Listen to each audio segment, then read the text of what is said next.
नमस्कार. श्री स्वामी समर्थ अवधूत चिंतन श्री गुरुदेव दत्त. तर तुम्हा सर्वांचं आपल्या स्वामी कृपा या चॅनलमध्ये खूप खूप मनापासून स्वागत करते. तर अधिक मासाला सुरुवात झालेली आहे. अधिक मास, मलमास, पुरुषोत्तम मास, धोंड्याचा महिना असं बऱ्याच नावाने ओळखल्या जाणाऱ्या ह्या महिन्याला, ह्या अधिक मासाला बघा खूप सारं महत्व असं सांगितलं गेलेलं आहे. अधिकम अधिकस्य म्हणजे की ह्या महिन्यामध्ये जे काही अधिक प्रमाणात आपण जे काही सेवा करतो, दानधर्म करतो, तर ते आपल्याला खूप मोठ्या प्रमाणात आपल्याला भेटत असतं. म्हणजेच तुम्ही ह्या महिन्यामध्ये खूप मोठ्या प्रमाणात दान धर्म करत असाल तर अधिकम अधिकस्य म्हणजेच ते आपण केलेले दानाचं पुण्य सुद्धा आपल्याला अधिक प्रमाणात भेटत असतं. मग बघा, नकळत आपल्या हातून जे काही पाप घडलेले आहेत तर ते सुद्धा नष्ट होण्याचं काम म्हणजेच अधिक महिना हा करत असतो. त्याचबरोबर ह्या महिन्यामध्ये काही गोष्टींचं पालन करणं खरंच खूप गरजेचं आहे. म्हणजे काही गोष्टी, काही कामे ह्या महिन्यामध्ये टाळलीच गेली पाहिजे. त्याचबरोबर काही गोष्टी ह्या आपल्याला आवर्जून करायच्या असतात. तर त्या कोणत्या आहेत, तर त्याचबाबत इन डिटेल अशी माहिती असणार आहे. तर व्हिडिओ नक्की कंटिन्यू करा. भगवान विष्णूंना, भगवान कृष्णांना हा महिना समर्पित मानला गेलेला आहे. या महिन्याला अधिक नावाने ओळखलं जातं. म्हणजेच खूप साऱ्या नावाने ह्या महिन्याला ओळखलं जातं. तसंच की ह्या महिन्यामध्ये भगवान कृष्णांची, भगवान विष्णूंची सेवा करण्यासाठी खरंच खूप महत्वाचा महिना.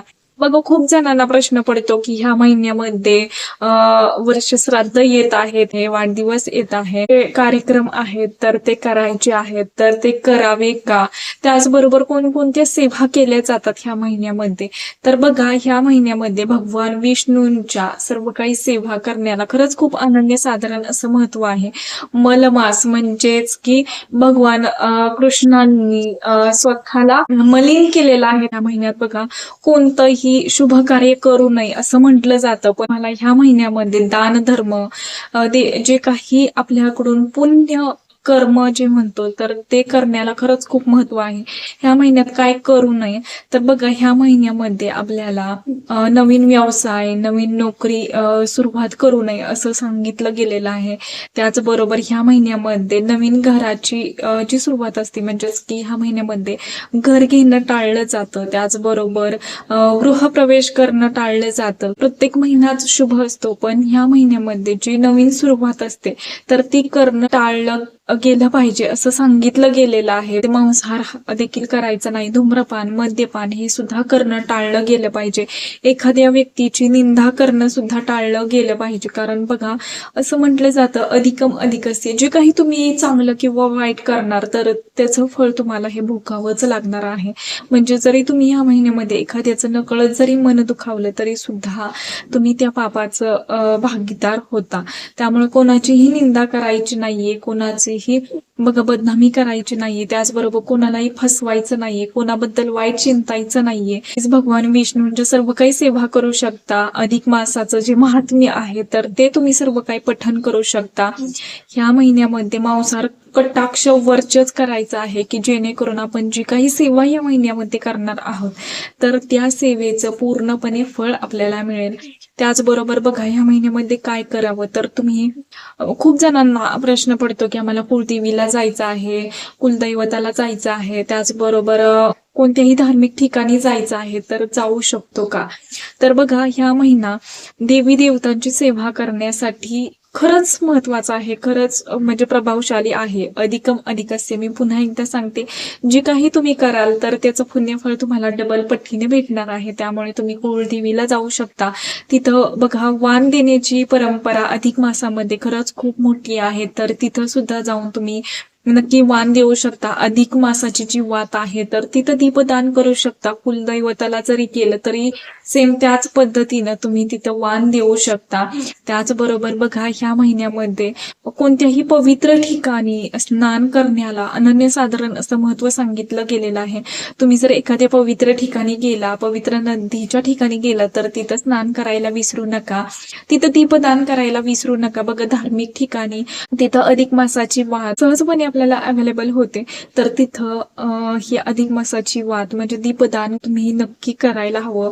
त्यामुळे सुद्धा आपल्याला खूप मोठ्या प्रमाणात पुण्यफळ भेटणार आहे. ह्या महिन्यामध्ये वर्ष श्राद्ध करू शकता. मुलांचे वाढदिवस असतील तर ते सुद्धा तुम्हाला या महिन्यात तुम्ही नक्कीच करू शकता. आणि कोणत्याही मंदिरात तुम्ही नक्की जाऊ शकता, तिथं दान धर्म करू शकता. हा महिना दान धर्म करण्यासाठी खरंच खूप महत्वाचा आहे. अगदी अधिक मासामध्ये असं सांगितलं गेलेलं आहे, जी काही व्यक्ती तुमच्या घरी येत आहे किंवा म्हणजे धार्मिक ठिकाणी जात असाल तर तिथं तुम्हाला नक्कीच अन्नदान हे करायला हवं. तुमच्या घरात जी काही व्यक्ती येत आहे तर त्या व्यक्तीचं तुम्हाला आदरातिथ्य करायचं आहे. आपल्या घरामध्ये बघा, जर जोडीनं कोणीतरी येत असेल, नवरा बायको येत असेल, तर नक्कीच भगवान विष्णू आणि माता लक्ष्मीचं रूप समजून त्यांना अन्नदान करायचं आहे. यथाशक्ती तुम्हाला जे काही जमेल तर ते अन्नदान तुम्ही करू शकता. त्याचबरोबर जी काही महिला येत आहे तर तिची ओटी भरायला विसरू नका. हा महिना म्हणजेच भगवान विष्णू आणि माता लक्ष्मीची एक रूप समजून त्यांचं एक रूप समजून सेवा करण्यासाठी खरंच खूप महत्वाचं आहे. त्या जावयाला, मुलीला घरी बोलवलं जातं, वाण दिलं जातं आणि म्हणजे 33 नंबरला खरंच खूप महत्व आहे. म्हणजेच रोज एक एक पदार्थ सुद्धा तुम्ही दान करू शकता एखाद्या व्यक्तीला, गरजू व्यक्तीला. म्हणजे एक एक म्हणजे वस्तू 30 दिवसाचे जे काही तुम्हाला अन्नदान करायचे आहे तर ते तुम्ही करू शकता. बघा, सर्वांना सर्व काही करणं शक्य होईल असं नाही, पण ह्या महिन्यामध्ये जास्तीत जास्त सेवा करण्याचा प्रयत्न करा, अन्नदान करण्याचा प्रयत्न करा. त्याचबरोबर बघा, हा महिना खरंच खूप पवित्र आहे, त्यामुळे ही कामे आवर्जून तुम्ही करावीत. त्याचबरोबर बघा, काय करू नये तर ते सुद्धा मी तुम्हाला सांगितलं आहे की बघा, अधिकम अधिक असते. जे काही तुम्ही करणार आहात तर ते तुम्हाला चांगलं किंवा वाईट अधिक प्रमाणातच भेटणार आहे. त्यामुळे ह्या ज्या गोष्टी मी तुम्हाला सांगितल्या गेलेल्या आहेत तर त्याचं नक्की पालन करा. प्राण्यांपासून ते मनुष्यापर्यंत कोणालाही तुम्ही अन्नदान करू शकता. अन्नदानासारखं श्रेष्ठ दान असं कोणतंच नाहीये. पण ह्या महिन्यामध्ये बघा, लक्ष्मी प्राप्तीच्या सुद्धा सेवा खूप मोठ्या प्रमाणात केल्या जातात. ज्यांना खरंच खूप मोठ्या प्रमाणात आर्थिक अडचणींचा सामना जर करावा लागत असेल तर त्याबाबत सुद्धा बघा, कोणत्या सेवा कराव्यात की जेणेकरून अष्टलक्ष्मीचा घरात वास राहील, ह्यासाठी नक्कीच कोणत्या सेवा कराव्यात, संकल्पयुक्त कोणत्या सेवा कराव्यात, तर त्याबाबत सुद्धा इन डिटेल असं आपल्या चॅनेलवरती व्हिडिओ येणार आहेत. जे काही व्हिडिओ अधिक मासाचे येतील तर ते आवर्जून बघा. त्याचबरोबर ह्या महिन्यात असं सुद्धा सांगितलं गेलेलं आहे की मौन धारण करा, जास्तीत जास्त उपवास करा. बघा, खूप ठिकाणी असं होतं की खूप जण ह्या महिन्यामध्ये पूर्ण महिनाभर हा उपवास करत असतात. म्हणजे सकाळी व्रत पालन करायचं आणि सायंकाळी 6:30 नंतर हे व्रत सोडलं जातं. म्हणजे 6:30 नंतरच आपल्याला हे व्रत सोडायचं असतं. बरोबर, काही व्यक्ती तर पूर्ण महिनाभर हे व्रत पालन करत असतात. प्रत्येकाच्या प्रकृतीला झेपेल असं नाही. ज्यांना जसे जमेल तसं तुम्ही व्रत करू शकता.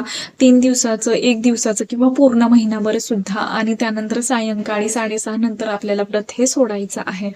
त्याचबरोबर बघा, खूप जणांच्या घरी असं होतं की आठवड्यातनं एकदा किंवा 2दाच देवपूजा ही केली जाते. तर अधिक महिन्यामध्ये असं न करता आपल्याला रोजच्या रोज नित्यनियमाने देवपूजा ही आपल्या घरात केलीच केली पाहिजे. देव हे आपल्याला गंगाजलाने किंवा पाण्याने रोज आपल्या देवांना स्नान हे घातलंच केलं पाहिजे.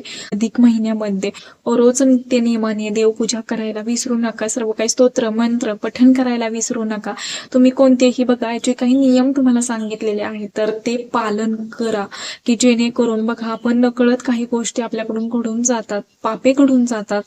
त्यामुळे खूप मोठ्या प्रमाणात आपल्याला अडचणींचा सामना हा करावा लागत असतो.